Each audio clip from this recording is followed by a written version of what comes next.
Hello, everyone. This is Tom Fox back for another episode, and I'm absolutely thrilled today to have with me Amanda Carty. Amanda, first of all, welcome, and thank you so much for taking the time to visit with me today. Thanks for having me. Very excited to be here. Amanda, could you share with our audience your professional background and your current role? Yeah, absolutely. So I had been in the governance, risk, and compliance field for about a decade now. And prior to that, I also spent another decade in corporate tax. So very riveting industries, but I love them and what keeps businesses going. And currently, I am the general manager of our compliance business unit at Diligent. So I oversee the product strategy and go-to-market strategy for our ethics and compliance solutions. Amanda, perhaps the most ubiquitous phrase in all of compliance is tone at the top. And some think that makes it a cliche. But when I originally proposed this topic to you, I'm not sure we talk about it enough. Yeah. So I really wanted to get your views, and then why is the tone at the top so critical for any compliance, GRC or other similar tool? Yeah, it does seem simple, but you often see organizations not setting the right tone, and you see businesses fail because of that. So the tone at the top is the idea that an organization, it's setting their ethical climate for the company. It's making sure that leaders are showing up well and walking the talk. So it's like how they're showing up, what are they prioritizing, and also how are they showing up when things get really hard. And it's not just leaders too. Regulators also care deeply about this. The DOJ, the SEC, both call it out when evaluating corporate compliance programs. So it's not just a cultural play. It really is a risk mitigation strategy, setting the right tone.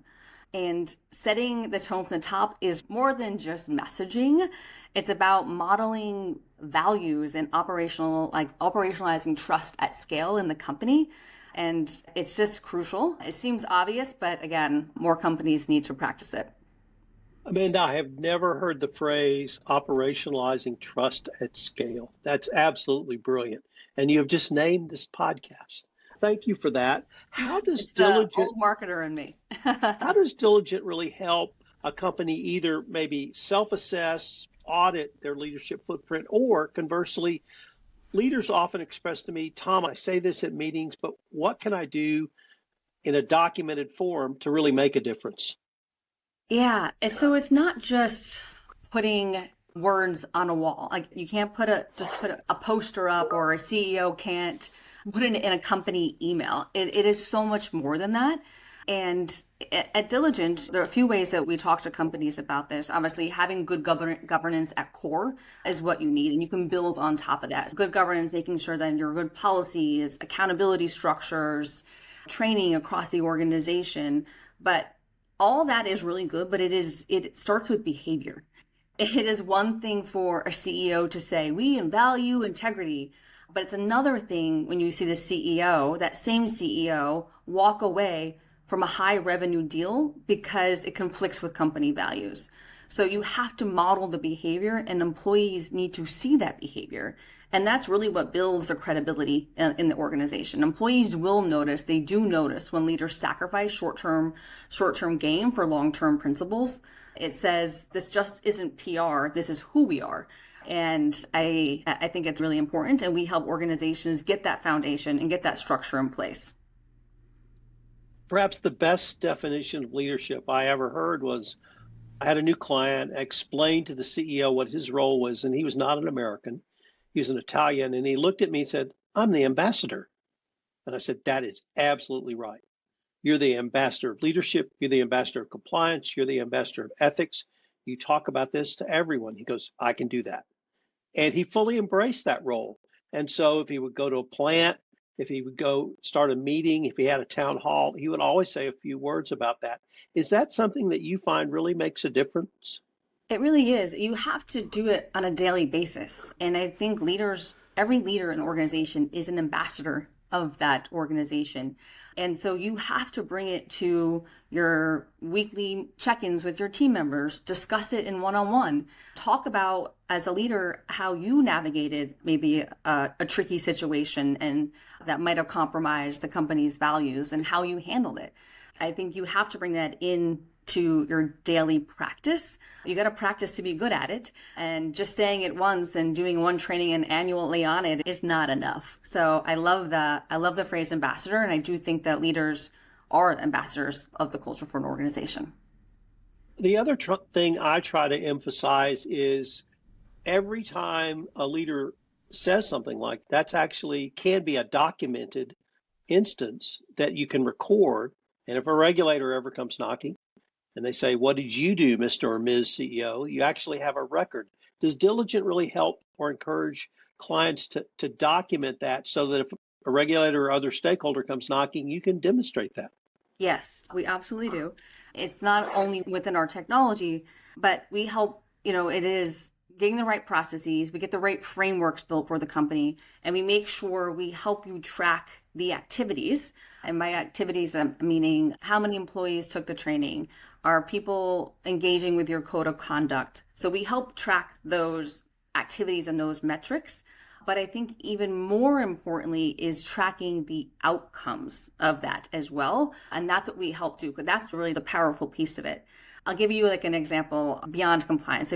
Most organizations have like a commercial team, and with that team, you need to make sure they are equipped to understand the personas they're selling to, how their product solves the pain points of that persona, how to close the deal of that. But you don't just stop there with the activity.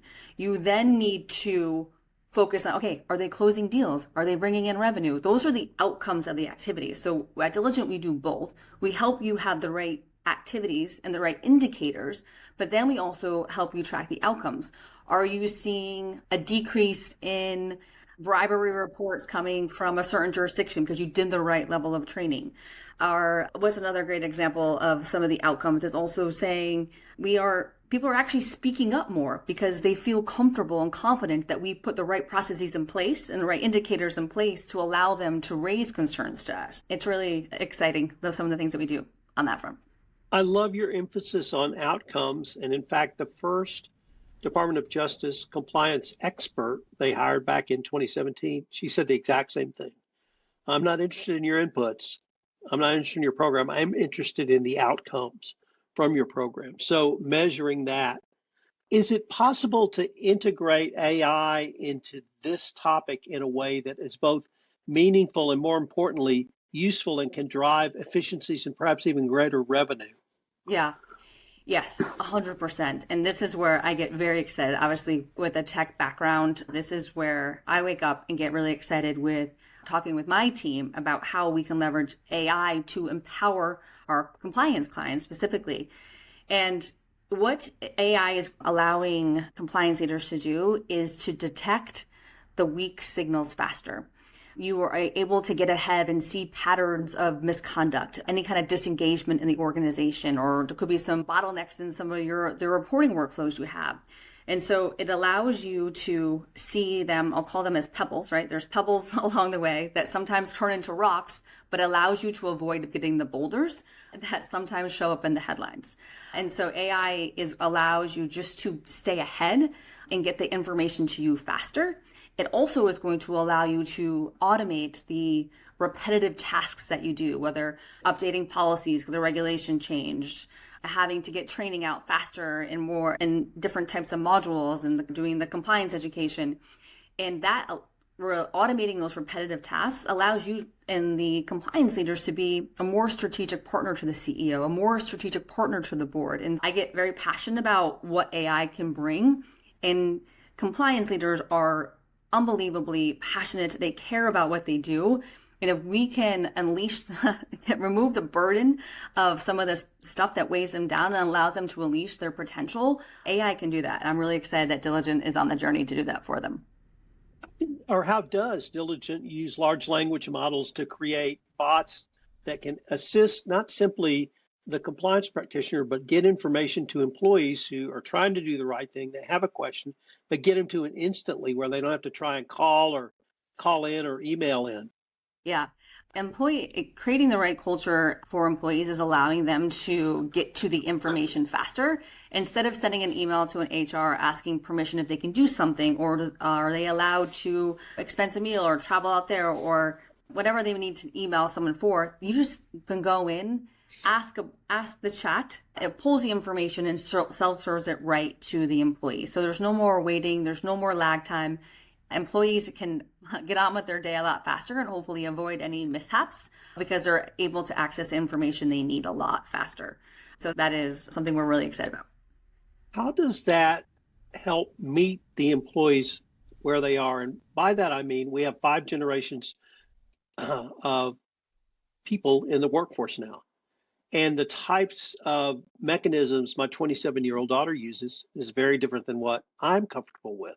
Yep. So does this chatbot or does this type of approach make it easier for someone who's a millennial, who's a Gen Z, perhaps Gen X, make it more comfortable for them in how they might communicate with compliance and get their information back? Yeah, it absolutely does. It's usually the way we're building it into is building it into the employees, kind of their workflow and the tools that the employee is using within the company. So whether the chatbot you want to integrate with, some organizations use Teams, some organizations use Slack, you can go ahead and that's connected.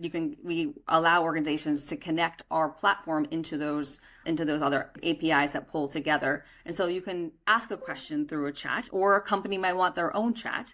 And we can white label and have that option available for companies as well. But we want to show up where the employees are working. So it could be using Slack or Teams, or sometimes people want to go to the company's intranet site and put in a level and use that channel there. And so we're making sure we are getting to the channels where the employees feel most comfortable using, and that's where we're showing up. What would you say are maybe a few actionable takeaways that a compliance professional, a GRC professional, or maybe even someone new to our space might be able to take away from your thoughts and beliefs around tone at the top for GRC? Gosh, yes. So I would say tone is a strategic lever in the company. Use it intentionally. It is the way you act. It is the way you show up. And like the tone that you use is the company's tone. So set it, live it, and embrace technology to help you push the right tone in the organization. It can help you. AI is here to help. It's not here to take compliance teams' jobs, and it's empowering them to be more proactive and precise in their work. So I would say set the tone at the top, making sure your leaders are enabling that across the organization, focus on the outcomes of the work that you're doing. And yeah, I think those are really the main things. And unfortunately, we're near the end of our time for this episode, but I wanted to thank you again for taking the time to visit with me, and I look forward to continuing this conversation. All right. Thanks so much. It was great being here. Compliance Podcast Network. Start your mornings with daily compliance news, quick, sharp updates on the top compliance and ethics stories in under 5 minutes every morning in Compliance Podcast Network.